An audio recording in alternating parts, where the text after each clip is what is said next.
Hi guys! Magsasaing tayo ngayon.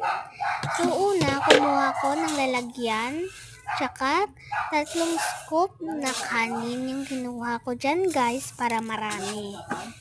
Pagkatapos ko naman dyan guys magkuha ng kanin, diretso agad ako sa lababo. Tinakluban ko pala yan guys. Papunta na ako guys. So sorry lang guys sa ilaw na yan kasi maliwanag dito sa amin.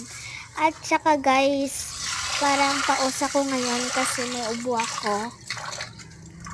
Zoom in ko pala dyan. Hinuhugasan ko na yan guys yung kanin. 2 hugas lang yan guys. Pagkatapos, isasaing ko na guys yan sa gasol.